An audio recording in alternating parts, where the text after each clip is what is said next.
everybody. So it gives me immense pleasure to be part of your college webinar arranged by the Vivekananda College of Puttur. At the outset, I immensely thank the principal of the college, the convener and members of the Nature Club, and also the coordinator of the IQAC, and especially HOD of the department, Shri Krishna Ganraj Bhatt, who has been closely asking me to arrange this very special lecture for so many days, but it was not possible. But recently, somehow we have decided to have it. Dear student, at the outset, I thank immensely the college administration for inviting me and giving this opportunity to interact with the students and fellow research scholars and also faculty members of different colleges in Puttur and around Puttur city. So I immensely thank once again. So with this brief note, let me share my presentation first, and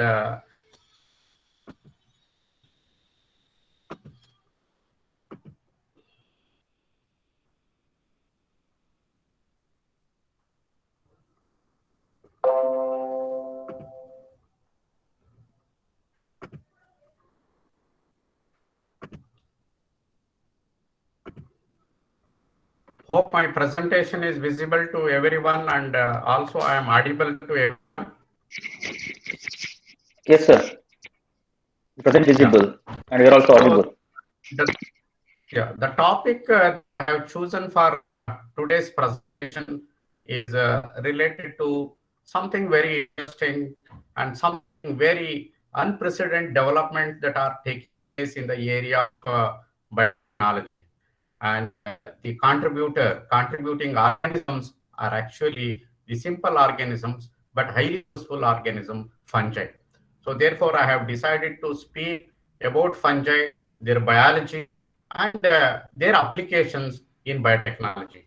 So this is a topic that I have decided, and you know that the world biodiversity is very important in these days, and nature has given many things to us, and nature is so wonderful and beautiful, and we all of us fascinated by the wonderful beauty of the God's creation. So therefore, as a inquisitiveness of human beings, we always investigated many things in and around the world, and that is why the science has grown, the biology has grown, and today we have so much of knowledge about the biological organisms and the way we can harness them sustainably for the existence of our own human species. If I ask you the one important question, name the oldest and largest living organism in the world, your answer would be the blue whale of the animal kingdom and the red tree of the plant kingdom. We know that the blue whale is the biggest and oldest, biggest living organism in the animal world, and redwood tree of the plant world is considered as one of the biggest and oldest living creature. But the both answers made wrong by the discovery of the fact that Armillaria bulbosa is among the world largest and oldest living organism. Armillaria bulbosa, a fungus belong to a Basidiomycetes group. A fungal world is considered as one of the oldest and largest living organism in the world.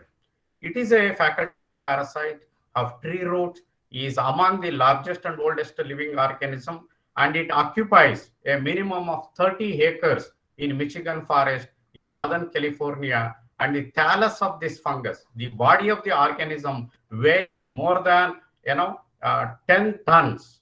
The age of this thallus by DNA fingerprinting technology, carbon dating technique, it was determined that it is more than 1,500 years old. And this particular revelation was the scientific information was published in Nature in 1992 by Smith et al. So after that, similar observations were also made by the other scientists of the world. A clone of Armillaria ostoiae, a Basidiomycetes, it also belongs to the same group. It is a fruit parasite, and this is the one which is considered as the oldest, the largest, biggest living organism in the world. It is in eastern Oregon. It is around 2,400 years old. It occupies an area of 2,200 acres of land. Okay.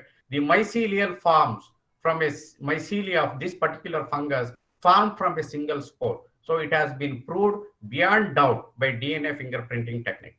And it has spread from tree to tree by underground rhizomes and shoestring-like structures. And it is also an important pathogen of the forest trees. And this was published in 2018 in Current Biology. So, dear friends, I am going to talk about something big, large, and old, which belongs to a very interesting group of living organism, which comes under the third kingdom, fungi, Shilindra. Okay, you must have studied all these things right from your school days to college days in PUC, and more probably in your degree colleges also. Now you are studying. Dear friends, today's my presentation, I have made it very simple because I want to reach out to the college student, degree student. So therefore, I am not talking something related to high level research related to the fungi, the third kingdom, but I am just, I wanted to, create some sort of interest among you so that you will take up further, studies on fungi, so that later you will develop interest in doing something on fungal biology and biotechnology, which will help us, to sustainably develop products from fungi for the benefit of human society. So, what are fungi? What are fungi? Fungi are the, one of the most important definition. How to describe fungi? Constantine John Alexopoulos, CJ Alexopoulos, who was the first person who gave a very comprehensive definition for fungi. It is quite complicated, okay, but it is a most appropriate one, okay. So the CJ Alexopoulos was an American mycologist who extensively worked on slime molds, a very interesting group of organism, slime molds, and we consider the slime molds as ancestors for the other group of fungi. And he was a great teacher, and he was the first person to wrote about very important book, Introductory Mycology, and this is one of the best book that was available for all of us. And by through reading this book, we have learned many things. We did research and we have been doing, and that is how we also developed some sort of interest and love and affection to this very special and very interesting group of organisms. So fungi are, yes, they are eukaryotic and spore producing organism. And the very interesting thing is that they lack chlorophyll pigment. Unlike all other plants, they lack chlorophyll pigments, and therefore they are all heterotrophic organism. They have a absorptive mode of nutrition. You have animals, they ingest the, ingestion is the mode of nutrition. We have plants with autotrophic mode of nutrition, and we have very interesting group of organisms called fungi. They are absorptive mode of nutrition. This is how fungi are different from both animals and as well as plants. And these fungi reproduce both asexually and sexually. And the body of these fungi is something like a thread-like structure called hyphae, a filament, small thread-like structures, what we call hyphae or mycelia. And through these hyphae or thread-like structure are normally made up of, chemically made up of the cellulose and also the chitin. This is how the fungi are defined by various mycologists, and this is one of the very comprehensive definition given by C.J. Alexopoulos in his book Introduction to Mycology. And we know that the fungi, whatever I am talking about, is about fungi which belongs to third kingdom. So way back, much before the discovery of the fungi-like organism, several bacteria and other groups of microscopic organisms. Had only two kingdoms, Kingdom Plantae and Kingdom Animalia. Kingdom Plantae, with the autotrophic mode of nutrition, and Kingdom Animalia with heterotrophic mode of nutrition. And biologists were, happy in classifying all these organisms. But after the advent of optics, microscopes, particularly in later part of the 17th and 18th century, microscopes were discovered, microscopic organisms were discovered, fungi were discovered, bacteria were discovered, microalgae were discovered. Okay, there are so many other microscopic organisms which were very difficult for biologists to either treat them as plants or treat them as animals. And therefore, there it was the student of Charles Darwin, G.H. Haeckel, 1869. In 1869, a student of Charles Darwin, he erected the third kingdom Protista, and G.H. Haeckel's contribution is very important. The three kingdom classification system was proposed by G.H. Haeckel. He created third kingdom Protista and included fungi, algae, protozoa, bacteria, and though he has created a third kingdom Protista, the concept of third kingdom was never been universally accepted. There were several problems, and therefore it was 100 years later, only in the year 1869, Robert H. Whittaker. So students of biology, you must be knowing all these things. Robert H. Whittaker divided the three kingdom classification, modified this three kingdom classification into five kingdom classification. So he divided the kingdom into five kingdoms. We have Kingdom Manila, Kingdom Protista, and in between he has erected one more kingdom called the Kingdom Mycota, or kingdom which include fungi. So this third kingdom fungi on either side is flanked by Kingdom Animalia and Kingdom Plant. So today I am dealing with, in the biological world, I am dealing with the third kingdom Mycota or fungi. So I have already given definition of fungi, which was explained very well, given by C.J. Alexopoulos. And I would like to give a very brief points about fungi. I have already mentioned that these organisms are eukaryotic, very filamentous and thread-like. They branched spore-bearing microorganisms. They lack chlorophyll pigment, and therefore they are heterotrophic. Their hyphae, or the body of the organism, is made up of hyphae or mycelia, and these are the thread-like structures chemically made up of chitin, cellulose, or both will be there. So they reproduce asexually and bisexually. And this is a very interesting group of organisms. So in the world, there are 80 to 1,20,000 fungi have been described already. Okay, how many fungi are there? I will come to that. Estimated is about 2.8 to 3.2 lakh species, out of which we have described around 80,000 to 1,20,000 species. We have described, and these organisms in the beginning, they were considered as spoilage organisms. One is spoilage organism. Later, they were also studied as disease-causing organism. And later, they were also further investigated that they are decomposing organism, wood-rotting fungi. So, like that, a lot of attributes were given. They were all negative in nature. Okay, but the fungi, actually beneficial to many ways for human society in the and also in the natural ecosystem that we will discuss shortly. The study of this particular group of organisms comes under a separate discipline called mycology. Myco means the fungus, logy means the study of fungi. So this third kingdom fungi, or the mycota, can be divided conveniently. So this classification I have presenting before you just to understand how it is a complicated classification, and classification of the fungi or the mycota is a continuously changing, and the one classification I'm just presenting you before to understand the basic structure of fungal world, so that we can easily remember and we can appreciate better their systematic positions. the kingdom mycota, we normally divide into myxomycota and eumycota. Myxomycota and eumycota. Myxomycota means false fungi.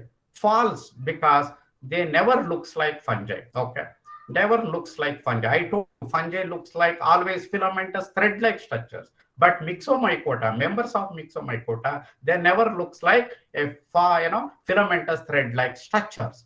They are always pseudoplasmodia-like organisms. The best examples are actually the cellular slime mounds. These members of the myxomycota are always treated under protista. But as a mycologist, we do study myxomycota because these myxomycota must have been given rise to modern or highly fungi. Therefore, being a mycologist, we do study myxomycetes as a very simple organisms under mycology.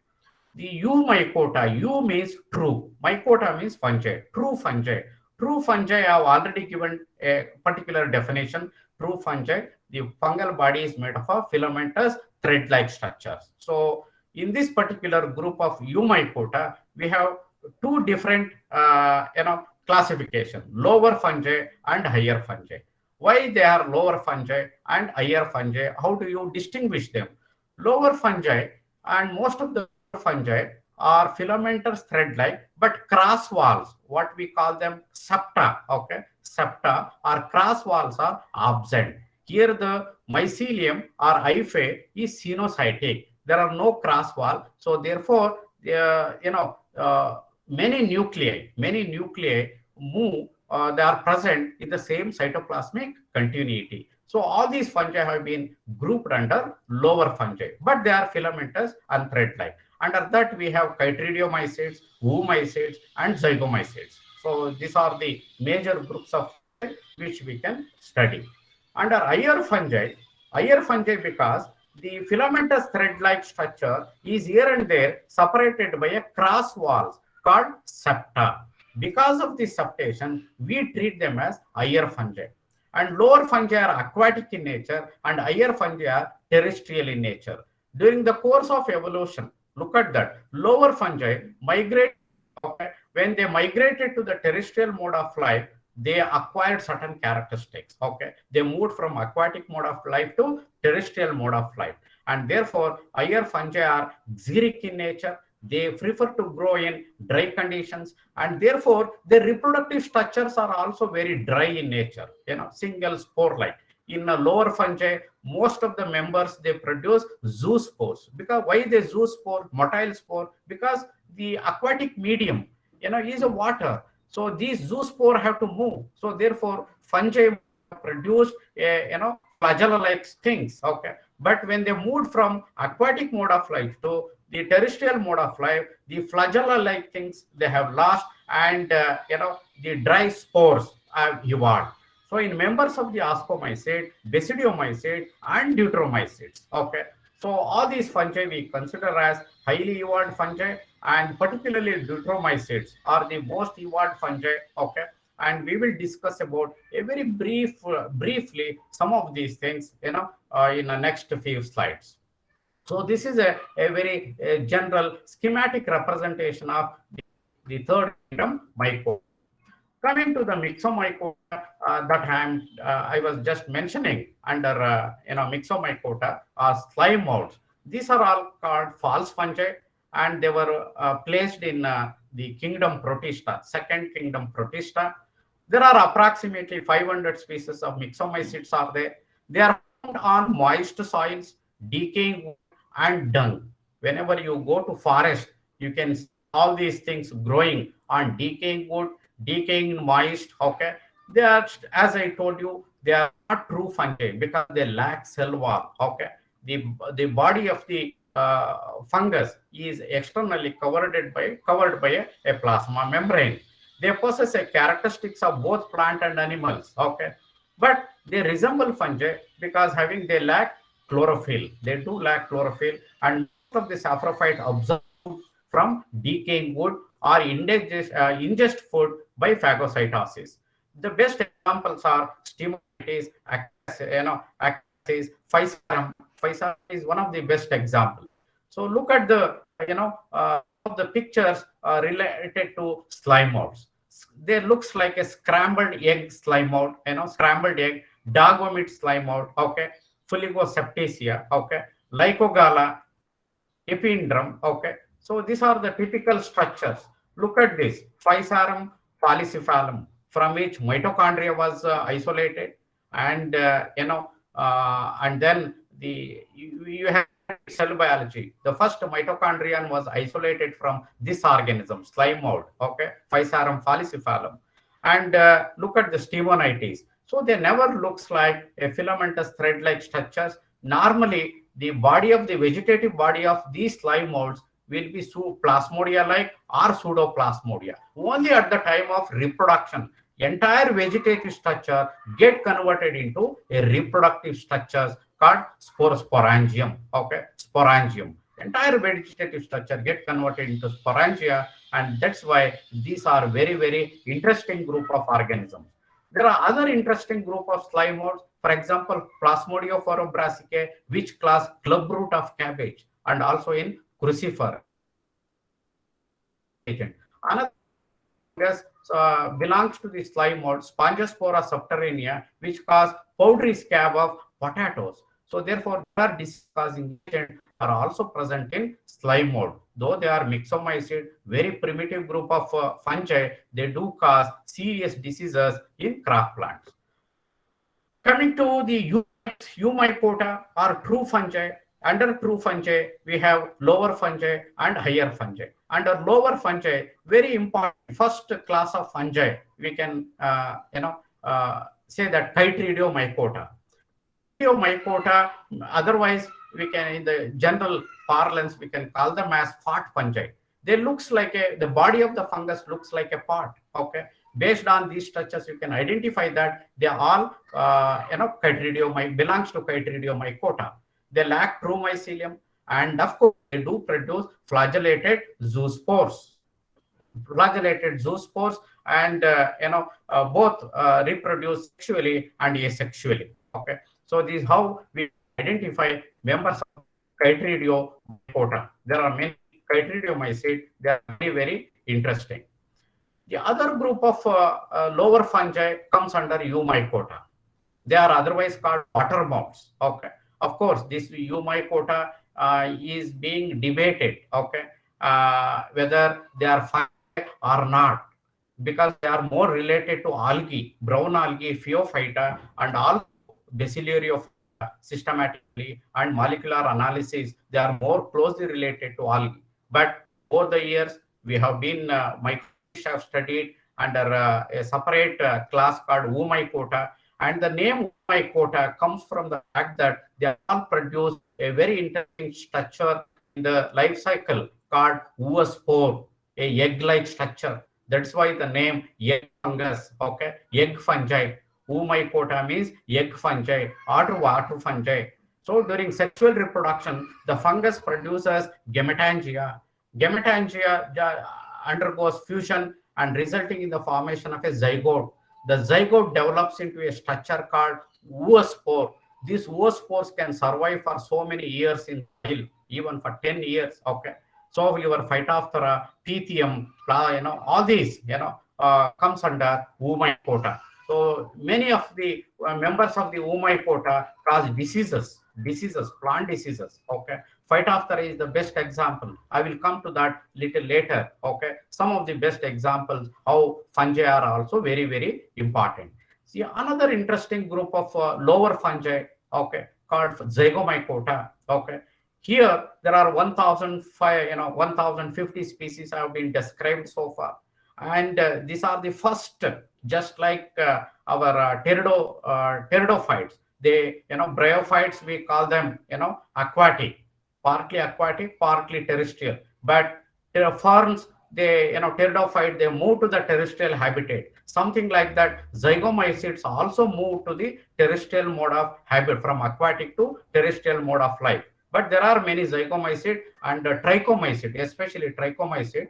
They are also still aquatic and pathogenic and parasites of many insects. So that I am not going to discuss today. They are mostly terrestrial in habitat, and the hyphae is cenocytic. As I told you, the filamentous thread-like do not have any septa, cross walls. So that's why they are called cenocytic. The fungi reproduce both asexually and sexually. Sexual reproduction is by the formation of a structure called zygospore. Zygospore is the two gametangia come together, fusion occurs, and there will be a formation of sexual product, what we call zygospore. Hence the name zygomycota. Those fungi which produce zygospore comes under the class Zygomycota. So otherwise known as zygote fungi. And we have very good examples of zygomycete, but industrially very important. That some of those things we will discuss it little later. Zygomycetes are very important. Very recently you heard about mucormycosis. The mucor, rhizopus, all belongs to this particular group of organisms. Some of them animal parasites also, but we have human parasites are also just like mucormycosis and all. So these are the typical structures of, as I told you, this is how they produce gametangia, and gametangia fuse together, and there will be a formation of the zygospore, and zygospore germinate and produces a another individual of fungal body. The very interesting things that have happened from aquatic mode of life to terrestrial mode of life. So Ascomycota comes under highly evolved fungi. They are consists of about 64,000 species have been described so far. Again in Ascomycota, otherwise known as sac fungi. Here the sexual spores are produced in a specialized sac-like structure. Okay, sac-like structure called ascus. Within the ascus, many ascospores are produced. Ascospores are actually the sexual spore, and these sexual spores liberate from the ascospore, germinate, and produce a mycelia. Mycelia. Many members of this particular group, ascomycetes, are very important. Many of them are pathogens. Many of them are antibiotic producers. Many are used in bread making, wine making, alcoholic beverages, all your yeast, different types of yeast, commercially very important. At the same time, members of this particular Ascomycota also serious pathogens of humans and also animals. Look at the different pictures of members of Ascomycota. As I showed you, asco means sac-like, a sac-like structure. Within the sac-like structure, ascospores, sexual spores are produced. Any fungi, you look at them, so they will have a sac-like structure. There are two types of ascomycetes are there: archaeascomycetes or euascomycetes. Your yeast-like organism, Saccharomyces cerevisiae, comes under primitive ascomycetes, archaeascomycetes. Full ka? Full card. On the other hand, we have euascomycetes. They are called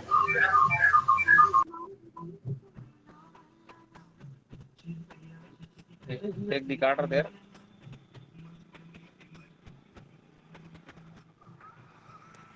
hello. We have euascomycetes. They are called euascomycetes. Three different Masara? types of ascomycetes are Dumana ascomycetes Marija. are there. Takada. Pyrenomacetes and discomycetes. Selfie. So pyrenomacetes produce flock-shaped protein body called cross-shaped ascocarp. Pyrenomacetes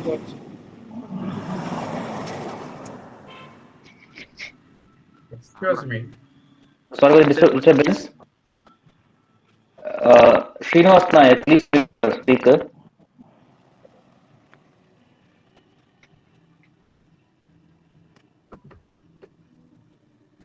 So are able to see the presentation again? There is a disturbance, so I thought of which can be corrected. So I was mentioning about the Ascomycota or archaeascomycetes, primitive ascomycete. Your yeast, the Saccharomyces cerevisiae, comes under primitive ascomycete because it doesn't produce any ascocarp-like structure. On the other hand, we have highly evolved ascomycetes like pyrenomacetes, discomycetes, and these fungi produce a characteristic sac-like are flask-shaped, cup-shaped ascocarps. Within these ascocarps, the ascospores are produced. Okay. Many, as I told you, many members of the ascomycetes are very interesting group of fungi, and many are industrially important. Many, for example, morels, they are very important, edible. Some of the morels, and they are highly prized organisms. The another interesting highly evolved group of fungi comes under basidiomycetes, otherwise known as club fungi. There are 1,589 genera and 31,550 species are there. Basidiomycetes, the name basidiomycetes comes from the fact that they produce a basidium, a fruiting body called basidium. From the basidium, basidiospores are produced. How the members of ascomycetes produce ascospores, similarly, basidiomycetes produce a sexual spores known as basidiospores. Sexual spores known as basidiospores, and these basidiospores are produced in a structure called basidium. Those fungi which produce a basidium are called basidiomycota. That is hence the name basidiomycetes. Very interesting, diverse group of fungi have been included. All your mushrooms, all your puffball, stinkons, bracket fungi. There are many polypores, jelly fungi, boletus, earth smuts. There are very interesting disease-causing agent, plant disease-causing smuts and rusts are also under this. In addition to that, there are human pathogenic fungi are also associated with this particular group of organisms. Some of them are used as food, especially mushrooms. Of course, some of them are highly poisonous. Many of a basidiomycete do cause diseases in plants and animals, which include rust and also smuts. Basidiocarp made up of stock. The very interesting thing about basidiomycetes is that the basidiospores, they germinate and produce a mycelia, filamentous thread-like structures in the soil. These mycelia are called primary mycelia.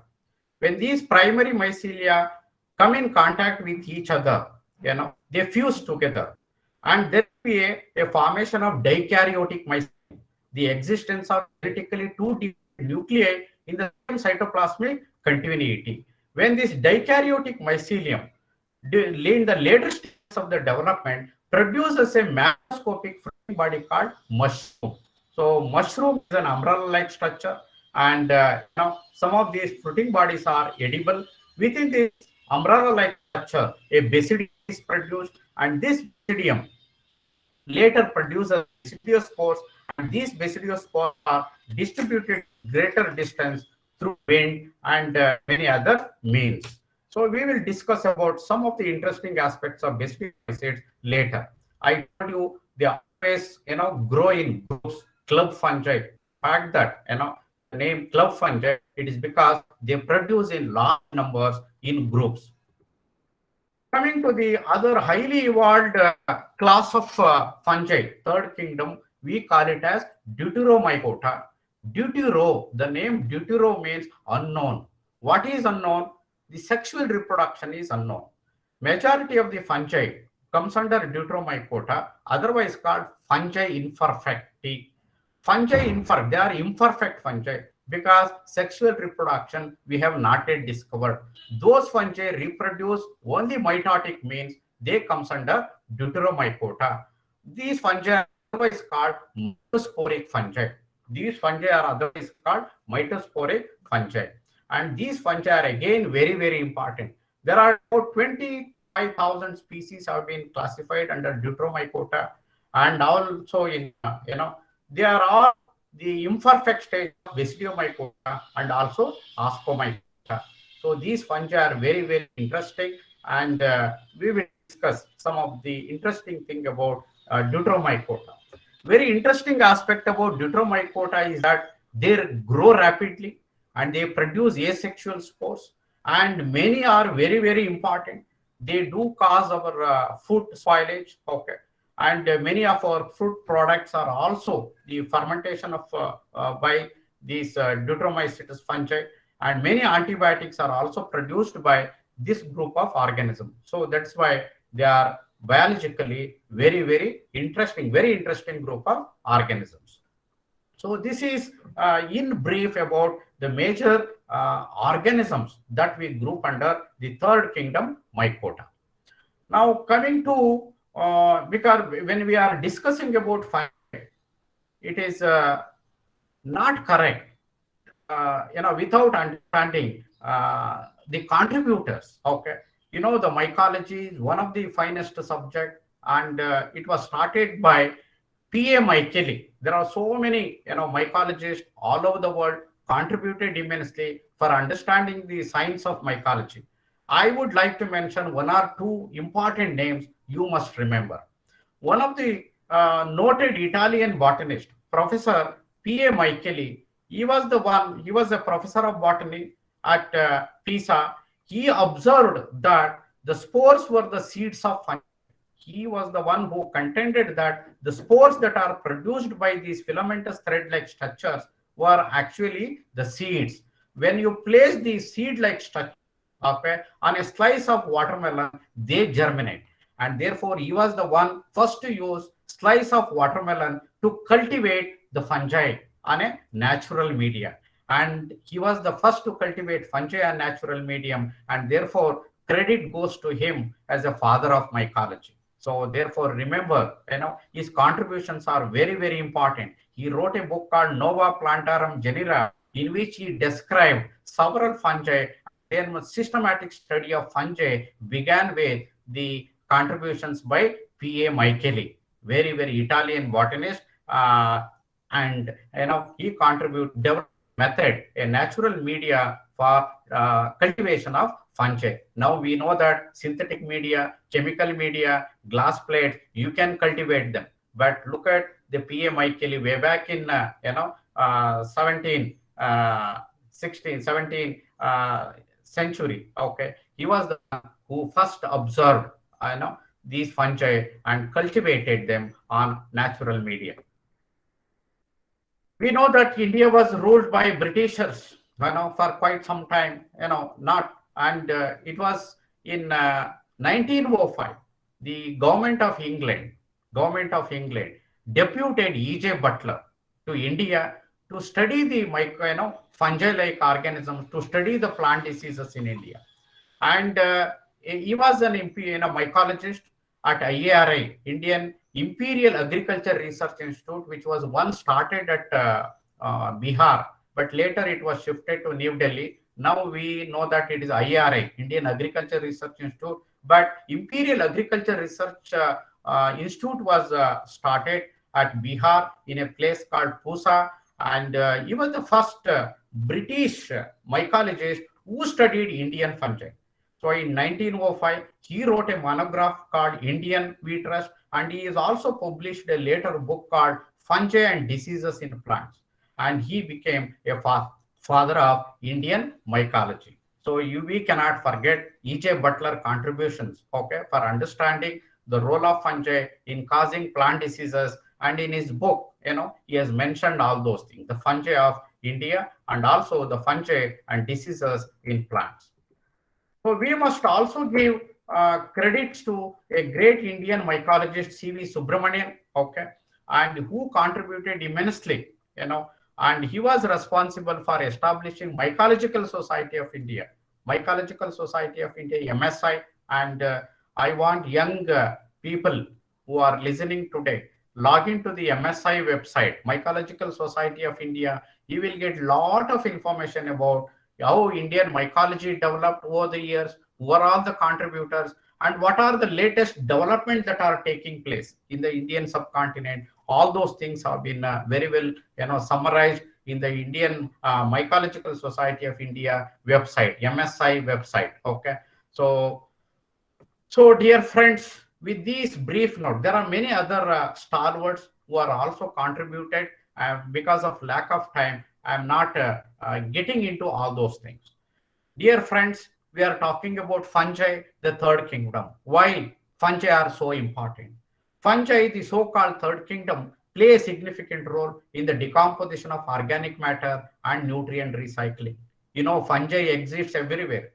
Fungi are ubiquitous in distribution. Every day we are generating tons of waste.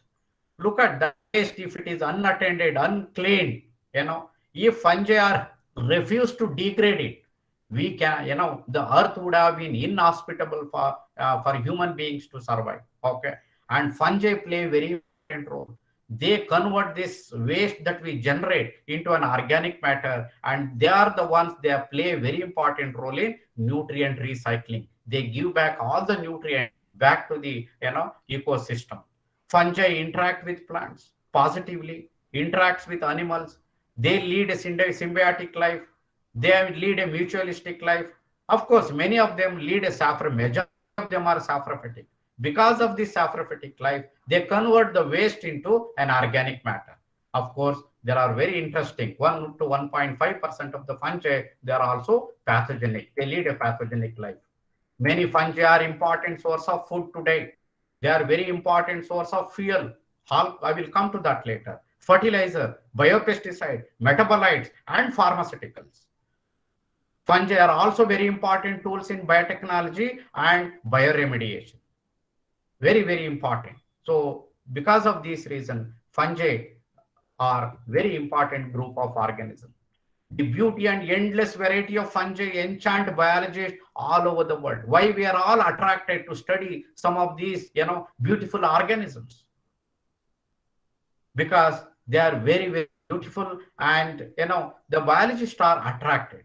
Look at the mushrooms. Look at the ascomycete. Look at the other group of organisms. When you observe them, you will understand the beauty of God's creation. The diversity unraveled. That means so far, whatever the species that have been described in the fungal world is only a fraction of amazing real biodiversity, fungal diversity. There is so much to discover. We have discovered, as I described, said 80,000 to 1,20,000 species we have described. There is an estimated 3.2 billion species, fungi are there. So there is a time has come. We need to explore them. 15 to 30% of the species are unknown to science. 15 to 30% of the species are unknown to science. They represent an enormous genetic resource.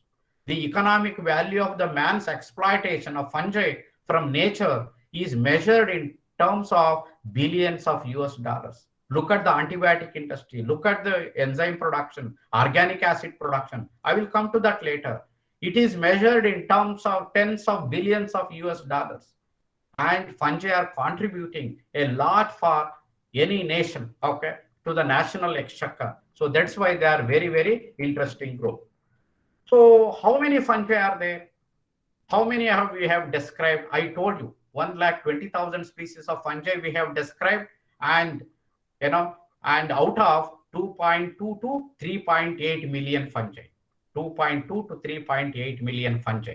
So this was the estimate given by Oxford 2017. Look at the photograph. There is a man called Oxford. He visited recently India to attend the Mycological Society of India at Pune. We have very important research institute at Pune, Agarkar Research Institute.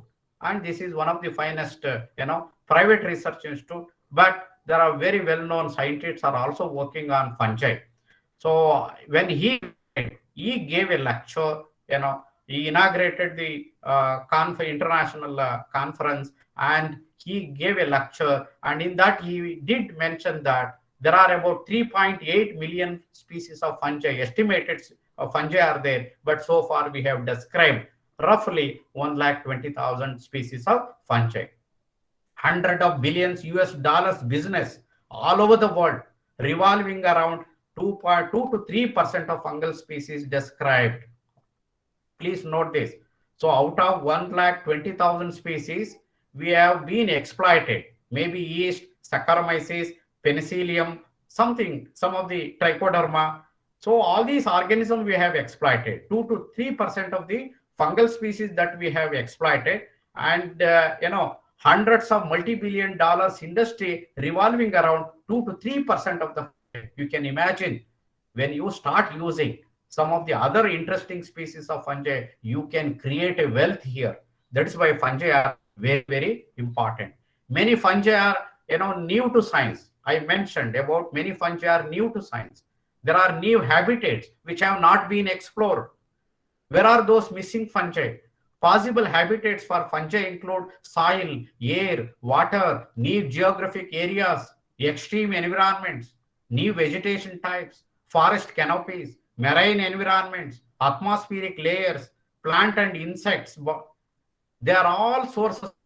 When you investigate all these things, you will get 5 to 10% of the fungi. They are always new to science.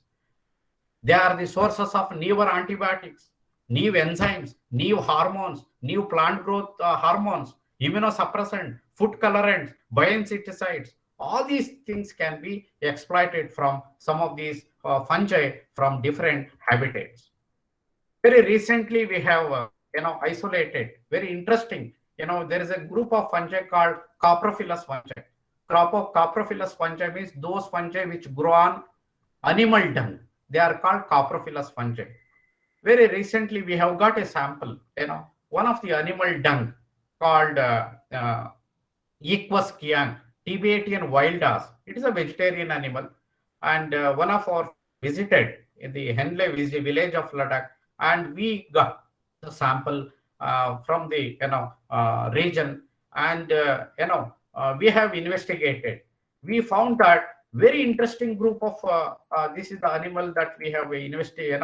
The sample that we have taken from wild has, and we have used moist chamber method, and we have incubated, and we have got around 9 different fungi. Very interesting.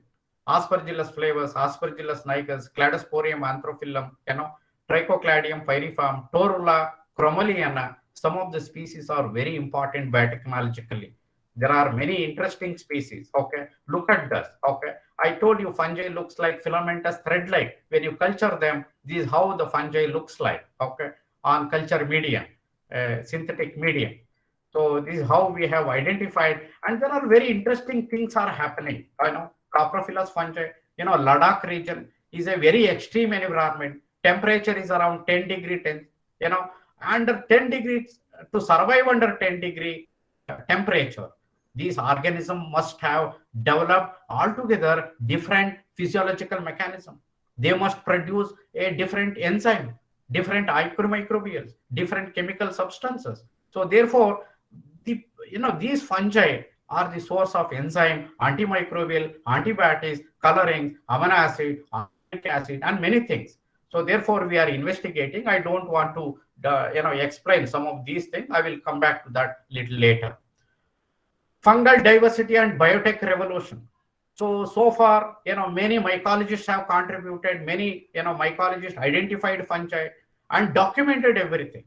But the emergence of new biotechnology in the late 1970s, we have molecular biology, genetic engineering. In 1980s, as genetic molecular biotechnology has opened up a new horizon to exploit fungi for human benefit. There is an urgent need to document and characterize fungi.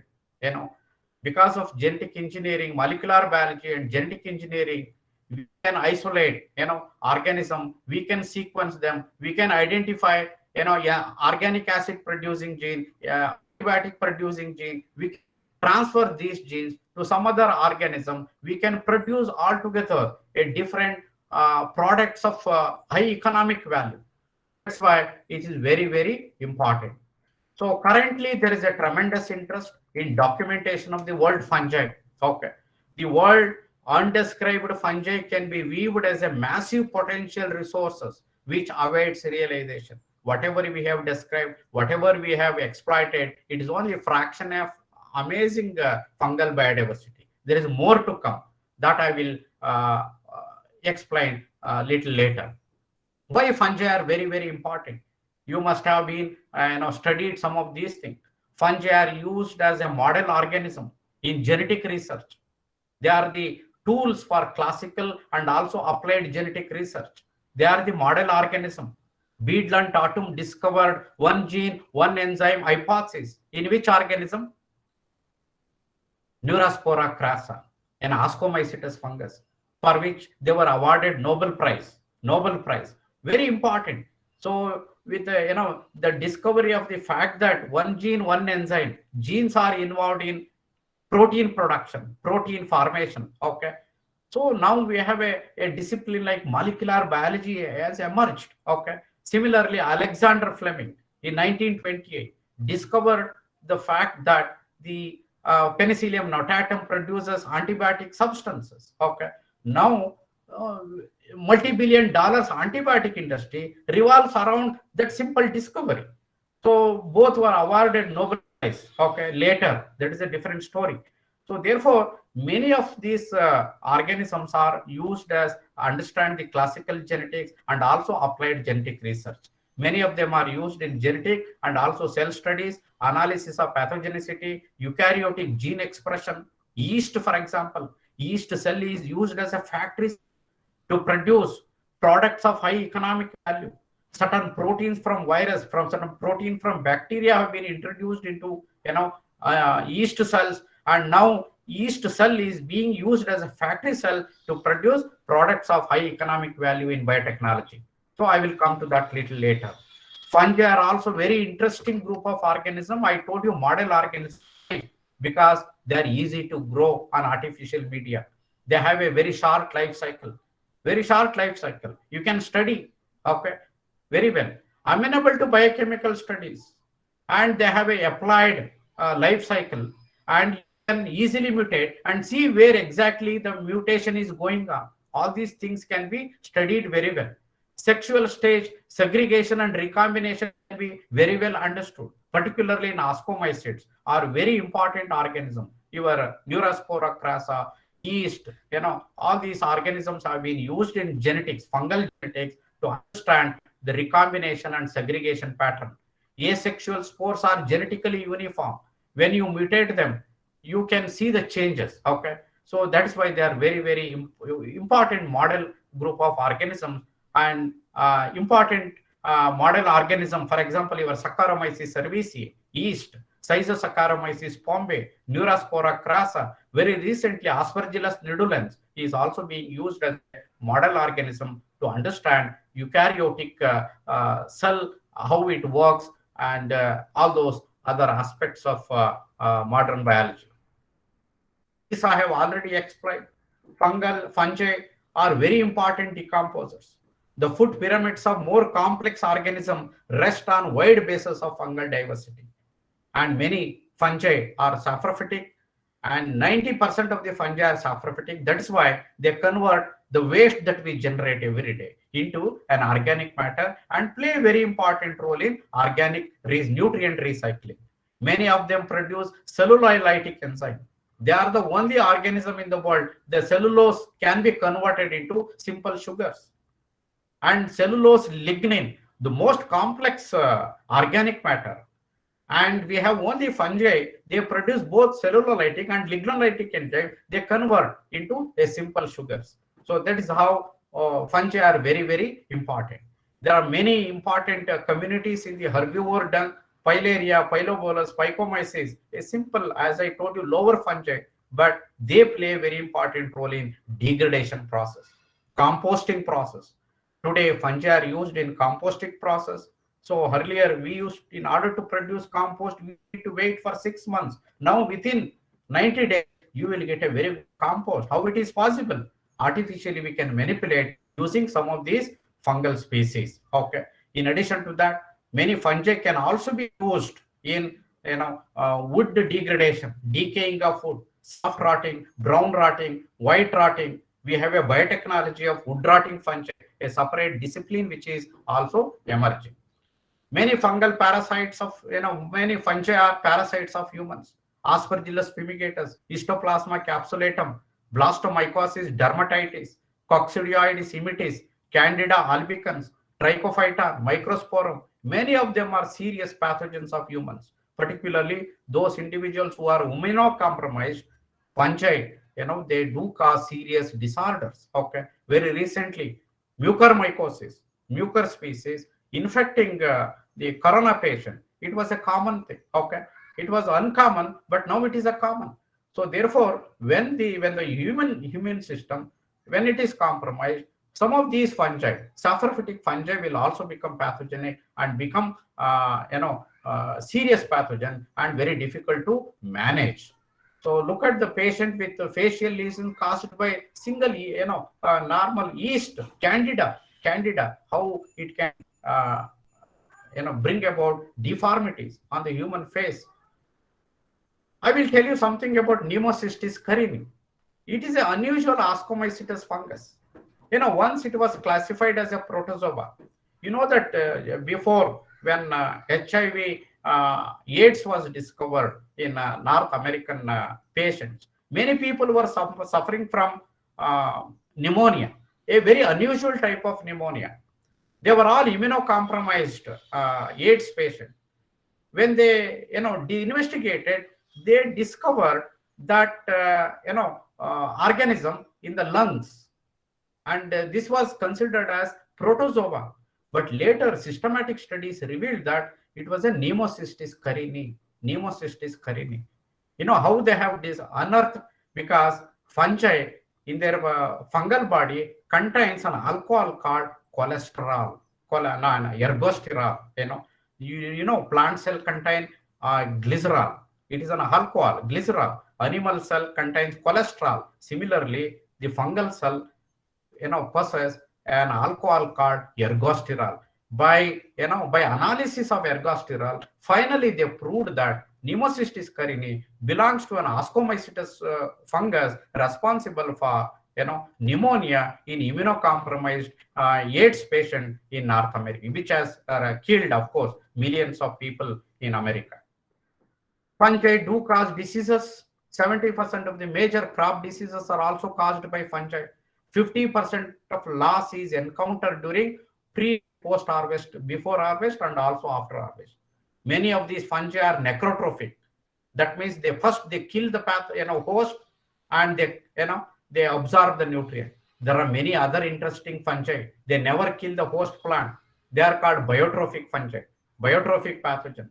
We have there are very interesting Sclerospora, all these. They are biotrophic pathogens. They obligate pathogens. They do cause fruits and vegetable diseases, plantation crop diseases, stock rot diseases, market diseases. Very, very important group of organism of fungi which cause major diseases in plant world. I would like to mention one important thing, that Phytophthora infestans. You are familiar with the late blight of potato in Ireland, and also late blight of potato in Ireland. Phytophthora infestans in 1842 to 45 caused a serious disease called late blight disease, and 2 million people died, and 2 million people migrated to other part of the world. And the causative agent was Phytophthora infestans. It was Anton de Bary, a German pathologist, discovered the causative agent, and that was the genesis of plant biology. So that was an interesting story. Okay, so therefore fungi do cause diseases in cropland and responsible for major disease problem in the field of agriculture. In banana, for example, Nanjangud rasbal, it was completely eliminated by Fusarium oxysporum pharma species cubens. Okay, it is completely, the pathogen is Fusarium oxysporum. So this is a serious pathogen, and now to save this Nanjangud rasbal, we have to struggle now. Okay, many fungal herbicides have been developed very recently. You must have seen, many different types of herbicides are used, and these herbicides are also toxic to croplands. And many fungi now they have been, developed as a herbicide. They are called mycoherbicides. For example, Coletotrichum gliosporialis, the commercial name is Colago, which can be used to control giant witchweed, giant weed virginica, Ashwamani virginica. Similarly, Phytophthora palmivora, which is sold as a D-vine, which is effective against milkweed and wheat, another vineweed, Moremia odorata, which can be controlled. Alternaria caseae, it is a fungus, also Deuteromycetes fungus, which is a very good effective mycoherbicide against Cassia obistifolia. Otherwise, if left, these weeds will become dominant, and compete with our crop plants. There are many interesting fungi which belongs to both zygomycetes and also ascomycetes. These are all called nematode-eating fungi. Many nematode fungi, they need a characteristic, say, proteins, certain amino acids. They get it only from nematodes. For example, Ketinaria anguillulae, Nematoptera gynophila, Arthropods oligospora, Dactylaria candida, Verticillium chlamydosporium. These are all the fungi.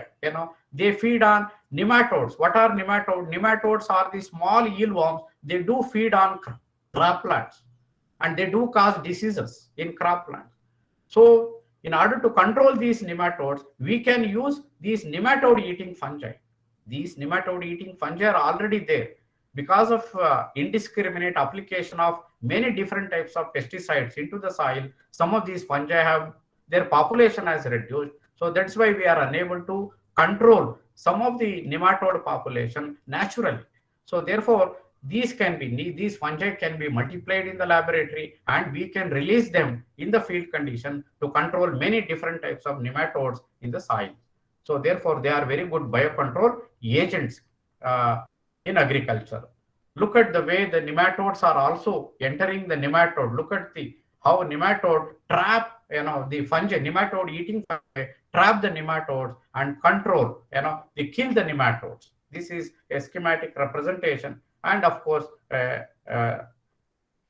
best pictures to explain how the nematode eating fungi trapping the nematode by producing a constricting ring around the nematodes.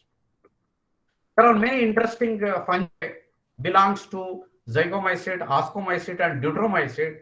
They can be used as insect-eating fungi. You know that many different types of insect do take away our crops, food, do damage, and we do spray a lot of pesticides. When we spray pesticide, there will be a pesticide resistance, and more than that, the food that we eat already contaminated, and it will have many health consequences.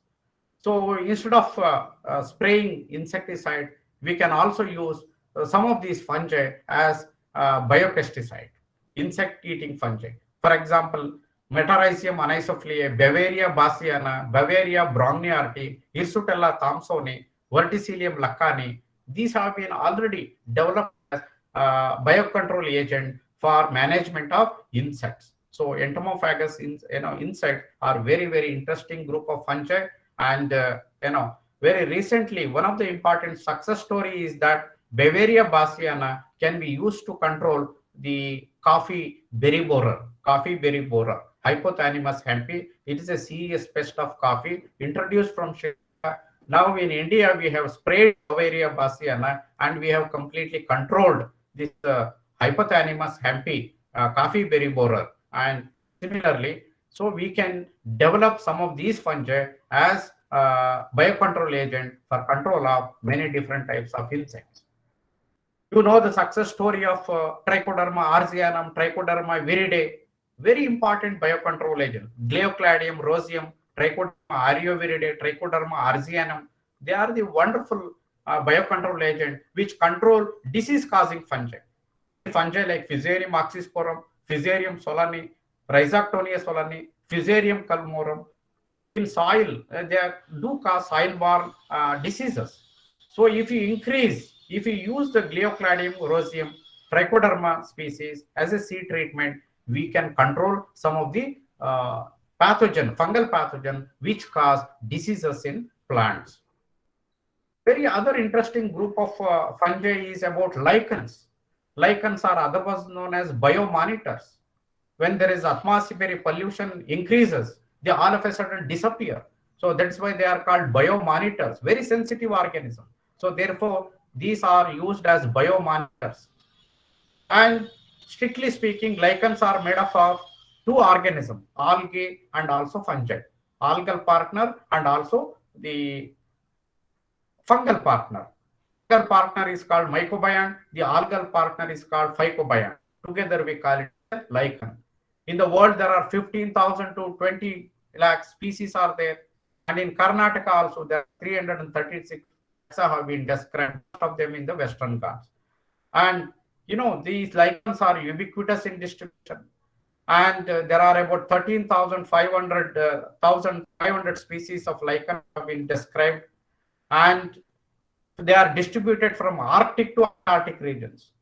They are normally seen on exposed rocks, soil surfaces in deserts, solidified lava, bark of trees, marbles of ancient temples, back of Galapagos tortoises, unwashed window panes, gravestones on temples. All these are the wonderful places where you can see the presence of lichens. Lichens play a very important role. They are the ones they help in formation of soil. Lichens, they produce lichen acids, and the process is called pedogenesis. Soil formation of soil is called pedogenesis. And we have a different discipline called lichenometry. Lichenometry, where lichens are used as a measure of minimum elapsed since lichens first developed on the substrata in question. For example, there is a temple. You don't know the age of the temple. If you have a lichens on that temple, collect that by carbon dating technique. By carbon dating technique, you can determine the age of the monument. That is what you call lichenometry. So exact age of a temple or monument can be determined. So therefore, these lichens are also used in geomorphological studies and archaeological studies. Very, very interesting group of organisms. Many lichens are also used as food. They are also served as food for many different types of animals. Very interesting things about bioluminescence fungi. So bioluminescent fungi, bioluminescent wood has been used in olden days to mark. There was no torch in those days. So bioluminescent wood has been used to mark their paths at nights. Particularly, soldiers used to put this bioluminescent wood on their helmets, okay, to during night time. So one of the best example for this is the lantern mushroom, jack-o'-lantern mushroom, Mycenia luxili, okay, during night time, which emits, lights, okay, whose orange colored gills glow in the dark, sometimes people confused with many other things, okay, but this is how the many fungi, they produce, natural color during night time. So there are very beautiful fungi even underneath the sea, Clavicorona fixidata, very, very interesting. So there is one particular fungus called Pilobolus. Pilobolus. If you take a excrete of rabbits and incubate, normally you will get this particular fungus, Pilobolus. This Pilobolus is otherwise called a hat thrower. Hat thrower. Look at the on right side. You have the sporangium. The fungus Pilobolus produces a very sensitive, very long, elongated, bulged sporangium. At the tip, it produces a black colored sporangium. Okay. And this sporangiophore is highly photosensitive. Okay. When you put a light, artificial light, okay, and the sporangiophore turns towards light, and the black sporangium will be thrown towards the light. So that's why the fungus is otherwise known as hat thrower. And this particular fungus is used in the laboratory to understand the spore liberation. Spore liberation. The other side, the picture what you are seeing is the scanning electron microscopic picture of Saccharomyces cerevisiae, which we use as a model organism. For a variety of application, Saccharomyces cerevisiae is used, and this is the the scanning electron microscopic picture of the budding yeast. There are other interesting group of fungi, mycorrhizae. Mycorrhizae again belongs to zygomycetes and also basidiomycetes. Zygomycetes and also basidiomycetes. Myco means fungus, rhiza means roots, fungal roots. The fungus looks like a root-like, angiosperm root-like. It is an intimate association between a fungus and a roots of higher plant. That is what we call mycorrhiza. More than 70% of our vascular plants are mycorrhizal in nature. Mycorrhizal fungi are very difficult to cultivate in the laboratory. On artificial media, we cannot grow them. We can grow only on co-cultivation. There are different types of mycorrhizas: arbuscular mycorrhiza, ectotropic mycorrhiza, ericoid mycorrhiza, archid mycorrhiza. Best examples like glomas, acylospora, zygospora, sclerocystis. Why these mycorrhizae are very important?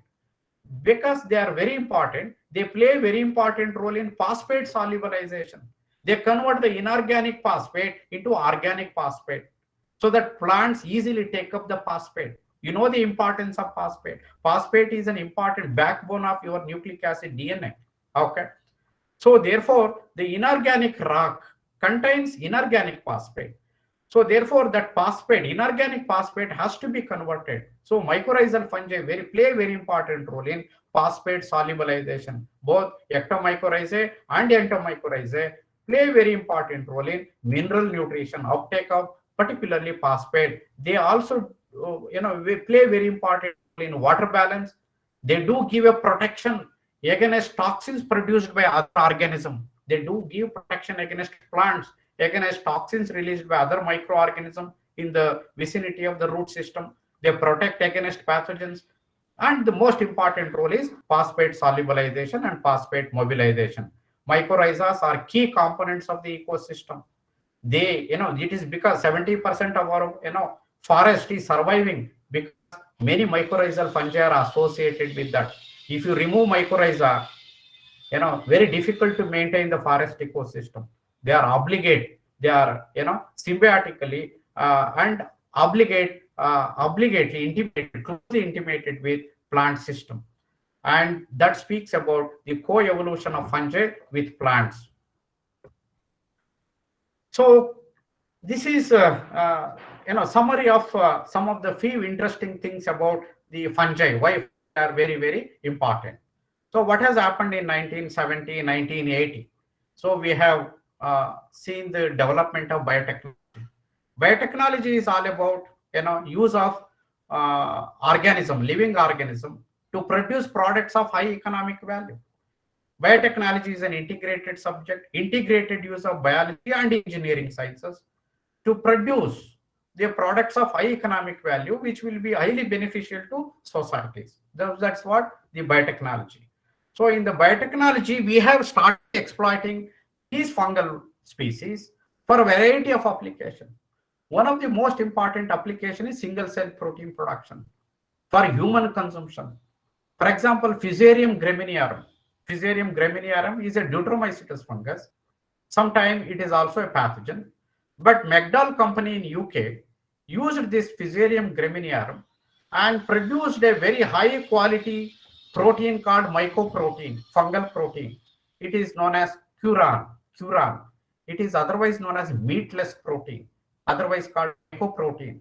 In all texture, quality, and nutrition wise, it is nowhere inferior than any meat protein. And this is one of the finest technology, how fungi could be used as food. Look at this, look at this. This is commercially a food, that mycoprotein that is produced from Fusarium graminearum. It is a future solution to protein shortage. It is available now. Okay. So therefore, similarly, there are so many other things. Very interesting things have happened over the years. Fermented foods using fungi. We have produced food flavorings, fungal metabolites like organic acids, antibiotic, immunosuppressive agent, anti-cancer agent, enzymes, vitamins, hormones, edible oil. Many yeast can also be used to produce edible oil. Alcoholic beverages like wine production, beer production, agrochemicals, pigments, and of course mushrooms we have been using, and of course biocontrol agents. There are very interesting things have happened over the years, and this is how the field of biotechnology has contributed immensely for developing products of high economic value. Many fungi are also used in fuel production.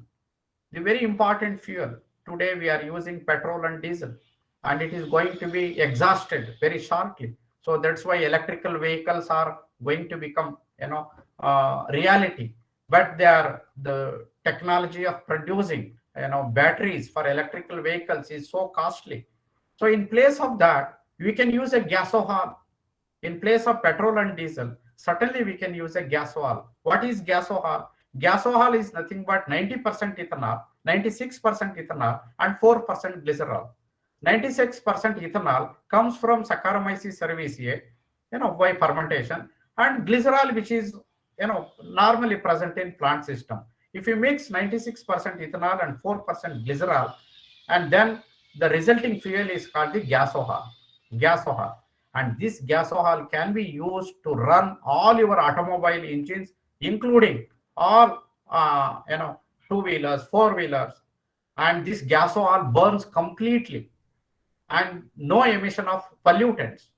So that's why in Brazil, they have a national alcohol program. National alcohol program, they cultivate sugarcane to produce molasses, from which the molasses is used to produce only alcohol, and from which gasohol is produced. And this is economically very, very important.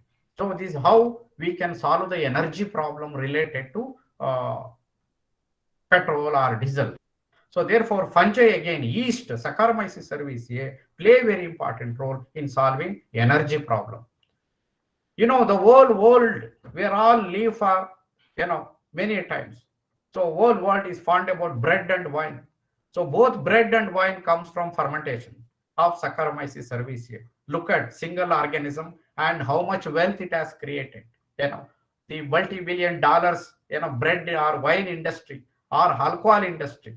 It is revolves around Saccharomyces cerevisiae, a very simple yeast. Okay, that's why studying these organisms and different strains of strains and their metabolic pathways are very, very important for biotechnological applications. You must have read a lot about Somaras in a Hindu script. Scripts. You must have seen Somaras. Both Danavas and all the devas fought each other because Somaras was considered as divine, a drinks of immortality. And there was many scripts in the Hindu literature that the Somaras was produced from fermentation of very important deadly mushroom called Amanita muscaria. How it was being produced, we do not know, but there are references that divine mushroom Somaras was considered the divine mushroom of immortality, was produced from fermentation. So this particular fungus, Amanita muscaria, is also grows in different parts of the world and also in Indian subcontinent. We need to know how to ferment and produce the same Somaras so that everybody can drink and become immortal. So these are all the interesting things that are, people are thinking about. There are many interesting things about Amanita muscaria. Many people, great people, have been, killed by mixing their food with Amanita muscaria. This is how study of fungi. People started collecting mushrooms. This is how study of mushroom or study of fungi started at the beginning. I don't want to get into the history, but if you read the introductory mycology by Alexopoulos, you will understand very interesting thing about how systematic study of fungi started. Many fungi are also used as edible source of food. Mushroom cultivation, it is a very profitable industry today. Many different types of mushroom belong to the basidiomycetes have been exploited.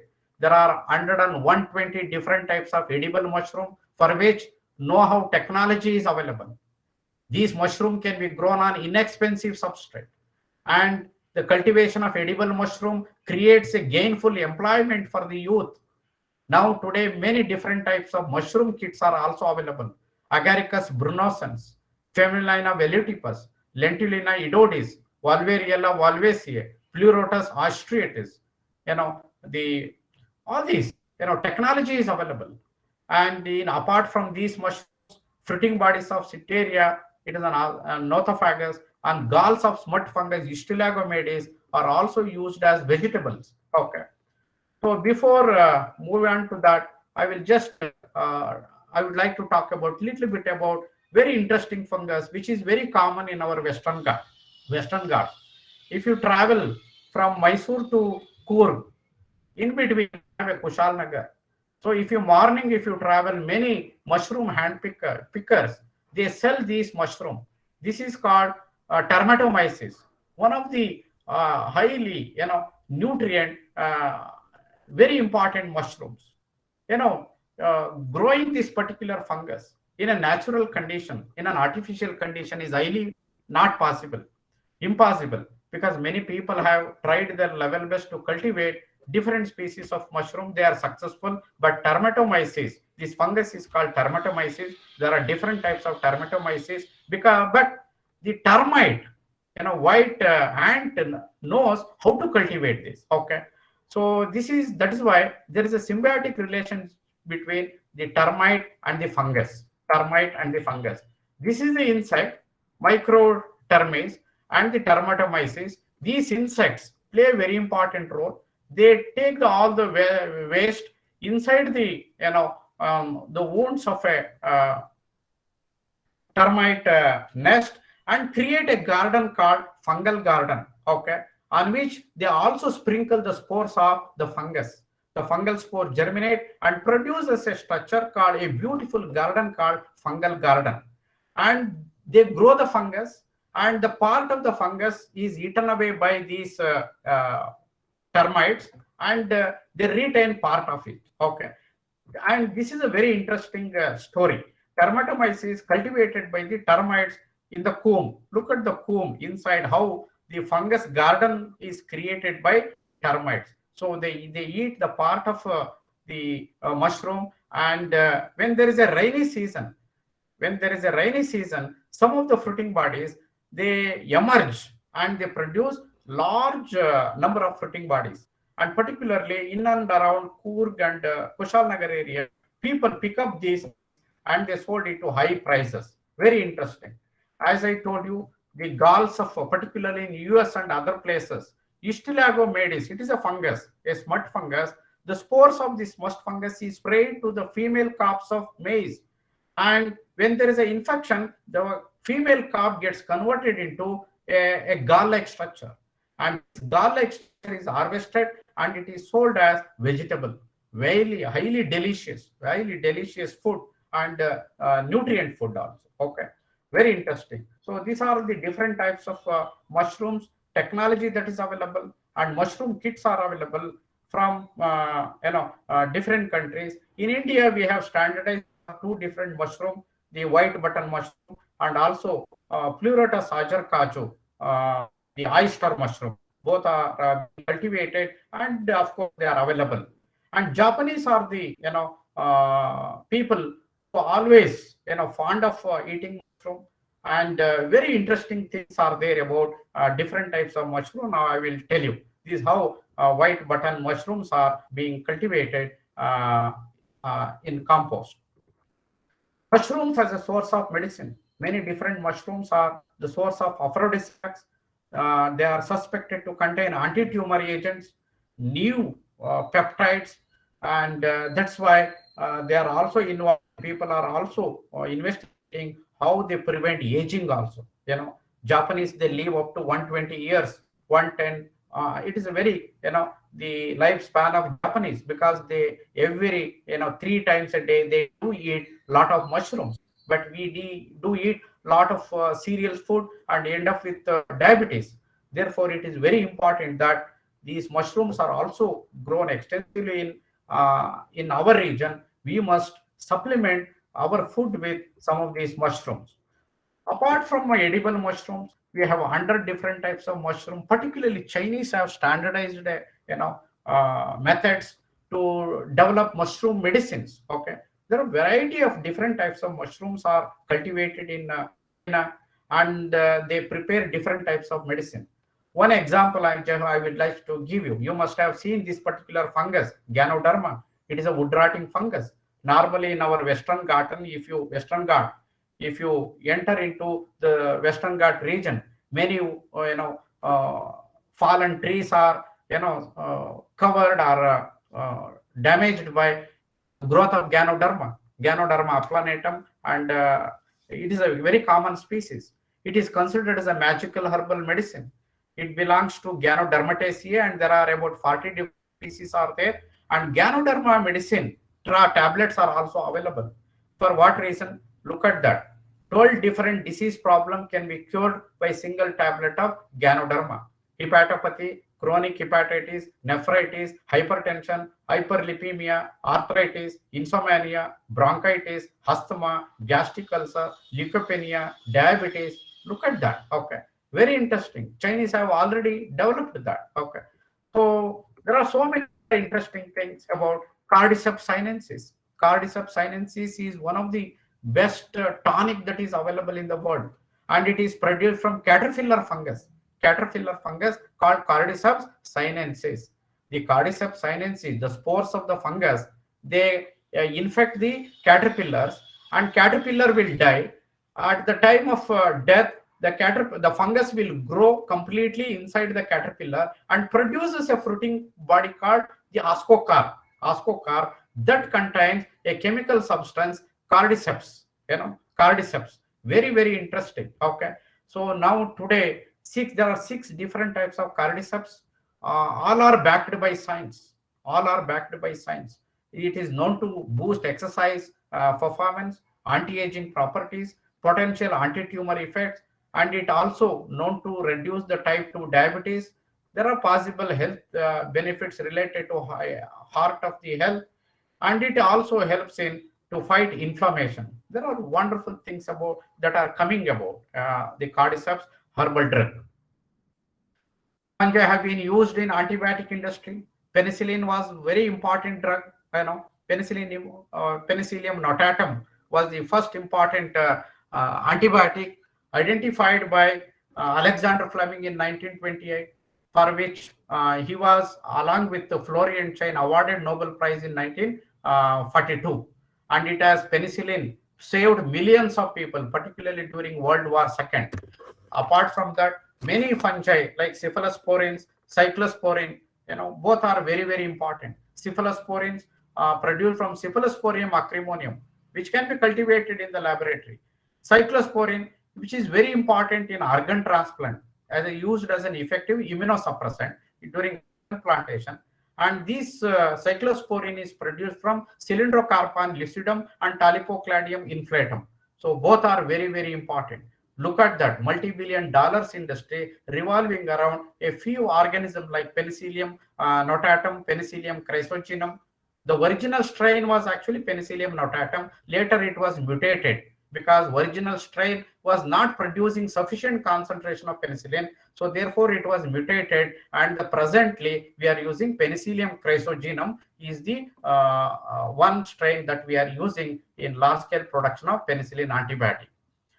Griseofulvin is another important antibiotic, antifungal antibiotic. If there is an infection by fungi and we have a solution, again, Penicillium griseofulvum is the organism which produces antifungal antibiotic and which can be used for treatment of all your skin infection, nail infection, ear infections, etc. So many things.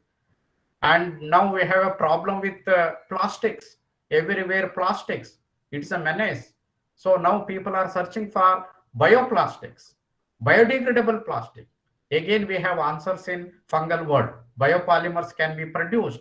There is a gum called pullulan gum, which can be produced from Aeriobasidium pullulans. It is being commercially now produced.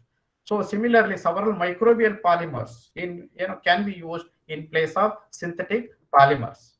There are anti-cancer agents. Anti-cancer agent like Taxol. Taxol is one of the important compound anti-cancer drug. Generally, early was produced from processing of Taxus baccata, a gymnosperm plant in the eastern Himalayas.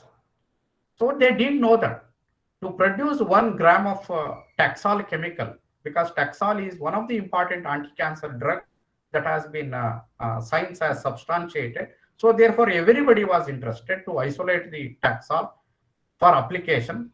So therefore, in order to produce 10 gram of Taxol, you had to process 1,000 kgs of Taxus baccata plant.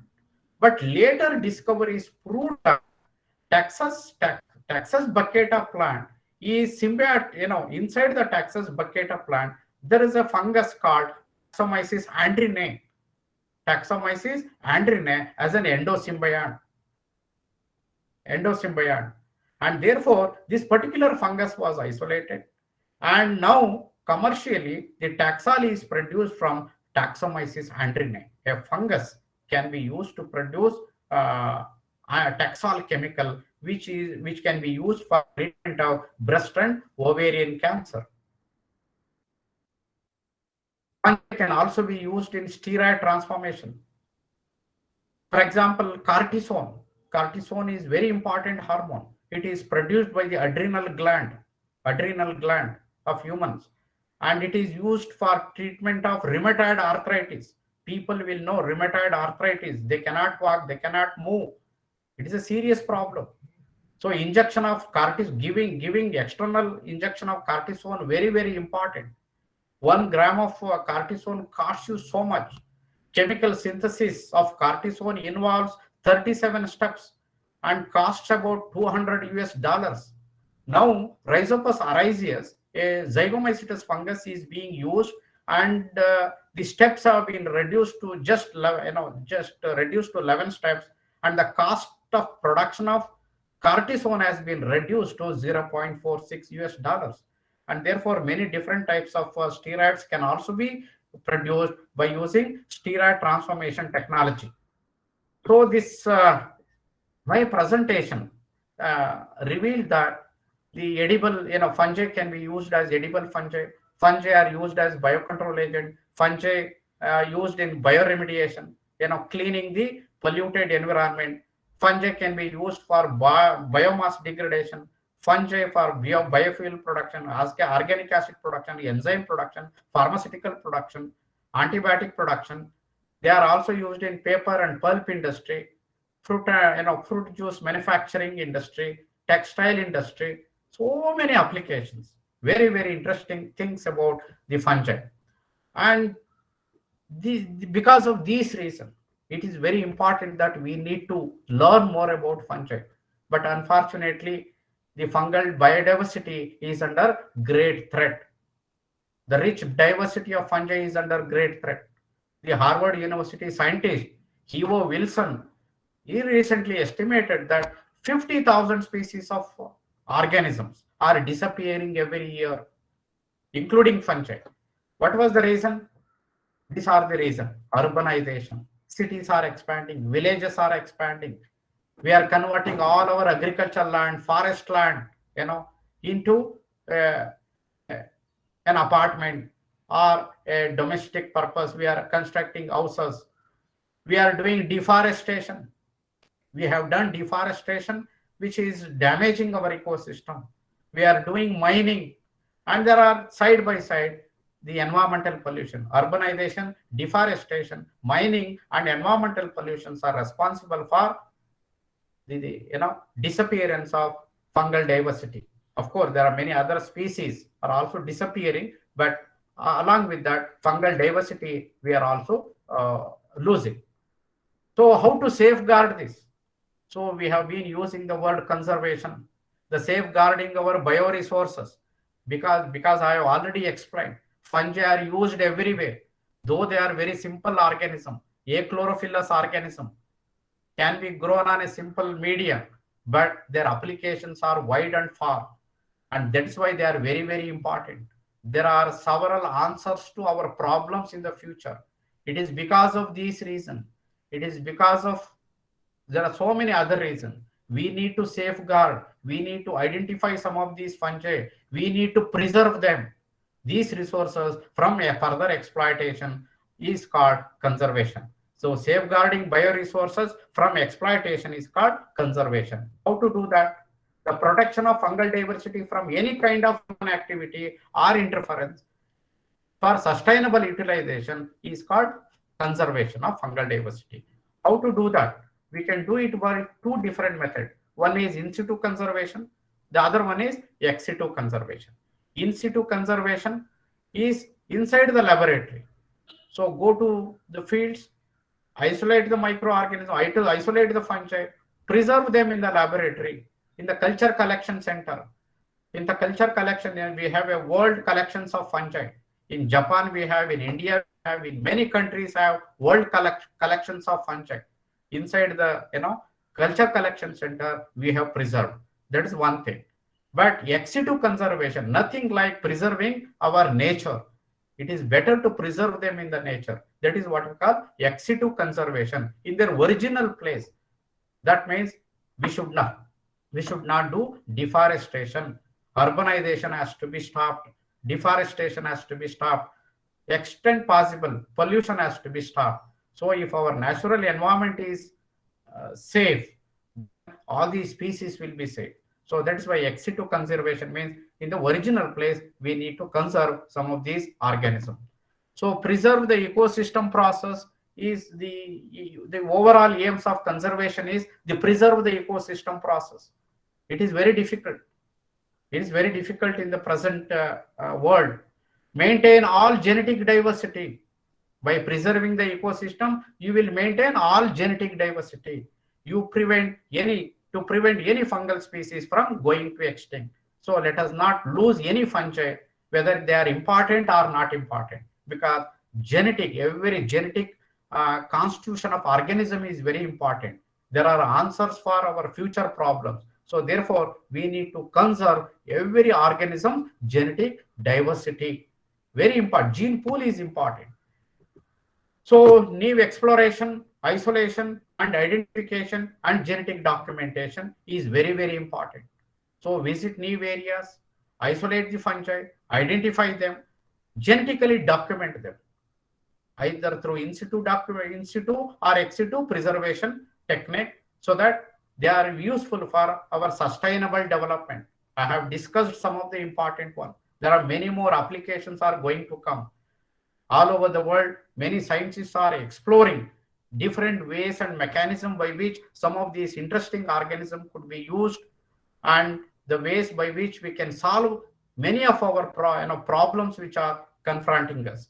So in that context, it is very, very important that we need to give importance, and that's why my presentation, particularly for those students who are studying, some of these organisms at the degree level, and I'm extremely sorry I'm not able to give a different perspectives of particularly for those who are doing post-graduation and research.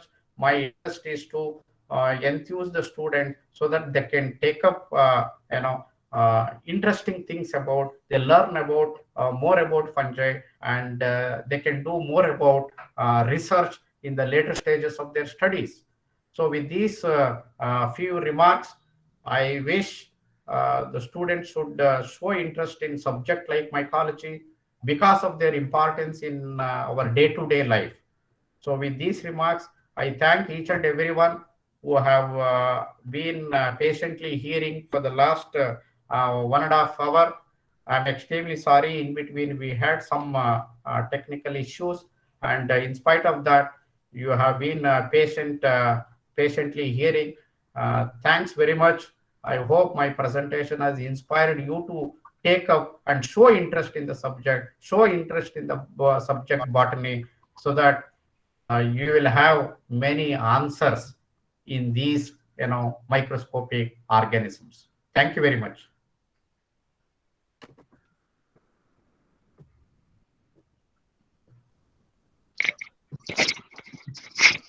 Thank you, sir. Informative, interesting, and thought-provoking session. Thank you once again for the wonderful presentation. Now the session is open for discussion. Participants, if you have any doubts or question, unmute your speaker and ask the question. Or else you can also drop your question into the chat box.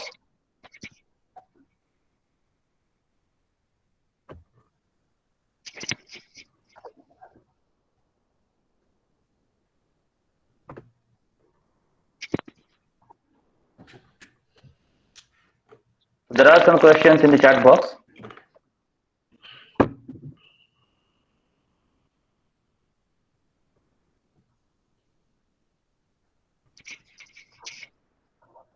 So there is a question in the chat box. This is from Asha Dia. How myco-herbicides will distinguish the crop and herbs? When we apply herbicide, how they will kill only weeds? There is a question from Asha Dia. So when we are spraying mycoherbicide, we are spraying on a particular weed species only. Okay. So therefore, we selectively spray on that. So therefore, we selectively, because it is a chemical substance released by the fungi, fungal spores germinate on the weeds and they cause disease, and finally that species will be eliminated. This is how mycoherbicides works.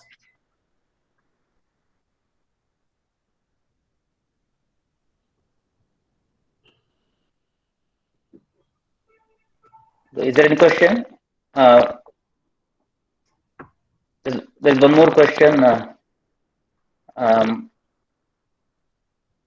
So please give some examples for genetically engineered fungi for steroid production.